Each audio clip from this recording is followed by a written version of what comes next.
They've gone deep into the Challenge Cup in the last couple of seasons, but if they can get something from this evening's game, they have every chance potentially of passing out Bath or Clermont for a spot in the knockout rounds in the Champions Cup, and that would be quite something for Andy Uren.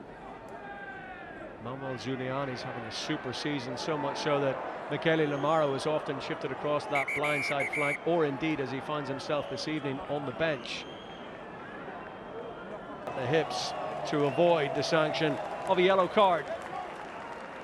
So a huge setback early in the game. Keeping his place in midfield alongside Uge Sauteni this week. The La Rochelle midfield overshadowed perhaps a little bit last week by their Leinster counterparts. They want to lay down a marker this evening.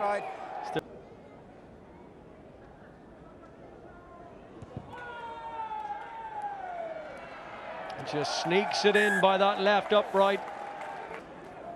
Whoever's first, pick it up, let's play.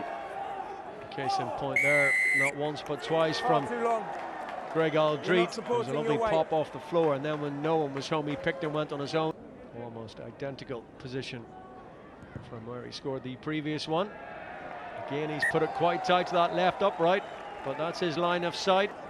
No one offering real width though on the left-hand side of the field initially for Benetton at least. Garbisi flat to the line to that man Thomas Gaggio, and he's so difficult to stop and almost impossible at times to put down. And he's got electric pace for a prop forward. Oh, there's a little gap, well exploited. Okay. Nicolo Cannone. And they've been pinned back in their own half of the field for the last 10 minutes or so. Period pretty well, La Rochelle, but I'm not sure there's anything to where a Carballo would have done anything different there. Brilliant play from Benetton, getting on the front foot. Oh, I tell you what, he'll have that on his highlight reel for the rest of his career. Round one encounter in the Champions Cup, and then find himself on the bench against Bath and Bristol, but back in that number 9 shirt this evening now then. Penalty advantage gives options to the home side here. Garbisi's immediate intent is to sling it wide, and see him too from Alborno's Leonardo Marin. Having to adapt to fill the boots of Menoncello on the wing. Quite comfortable at fullback or fly half.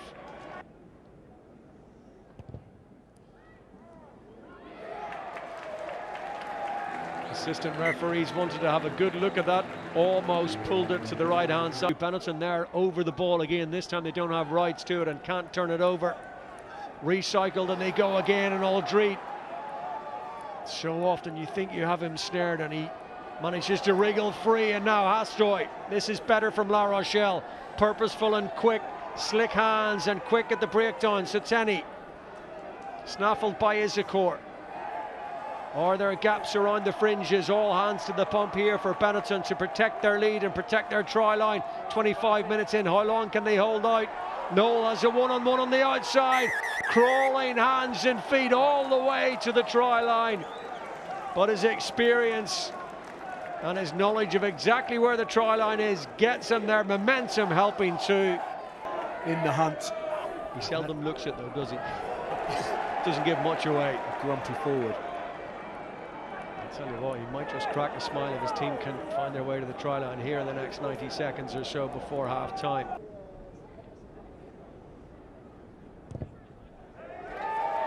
Oh, he struck that beautifully.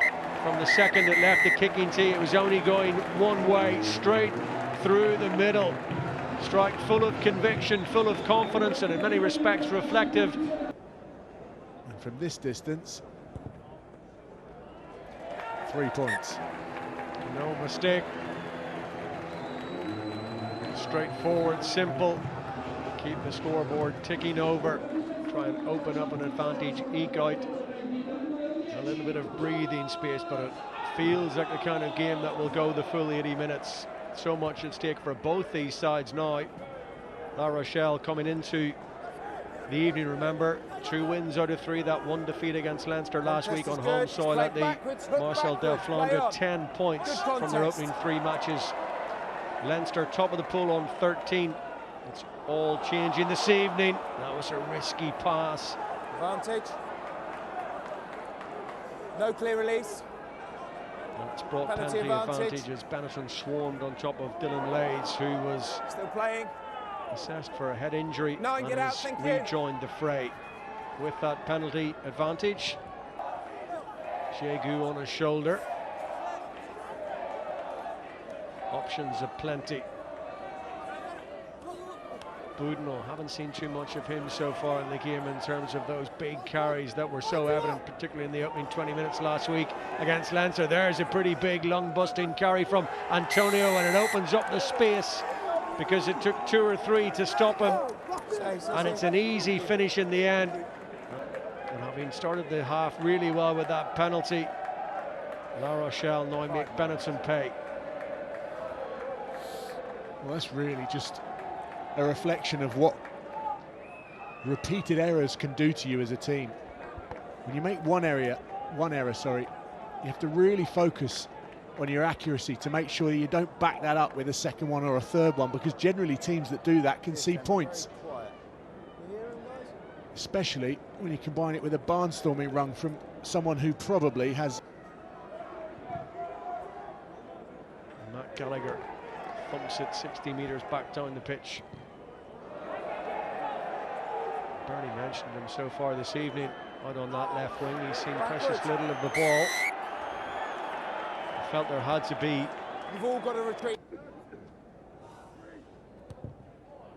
Getting tight for time, and it's coming around. He's judged that beautifully. That's superb from Rhino Smith.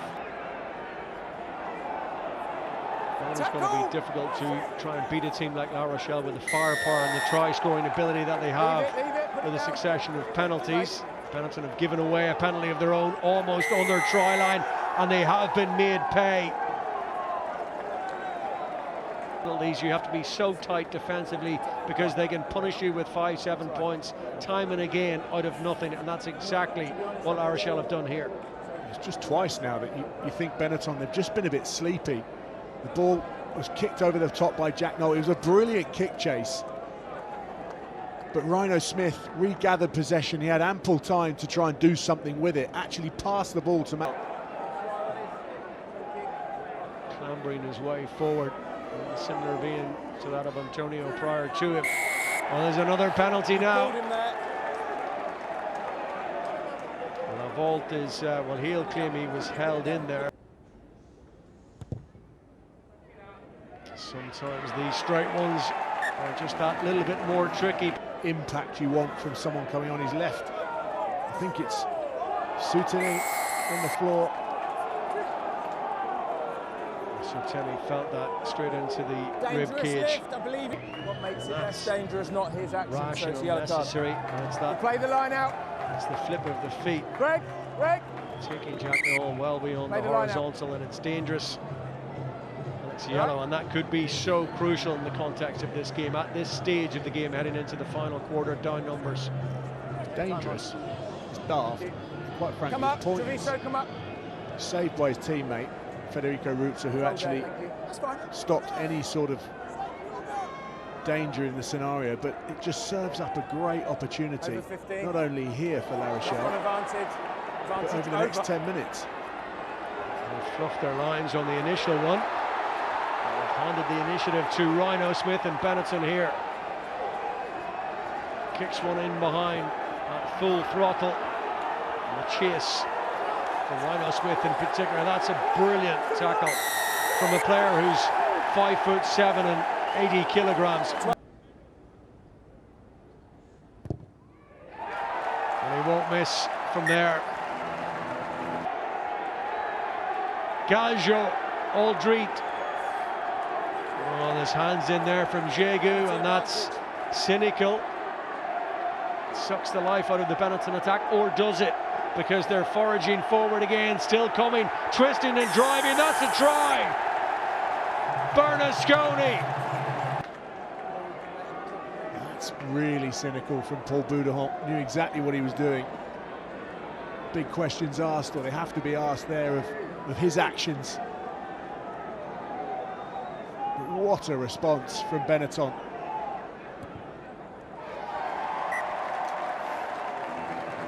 Everything being checked. 32 points to 25. They've just got to get the ball off the park now. History beckons here for Benetton. There's a flurry of bodies towards the ruck. Hack it anywhere, Rose will do. What a night for Benetton.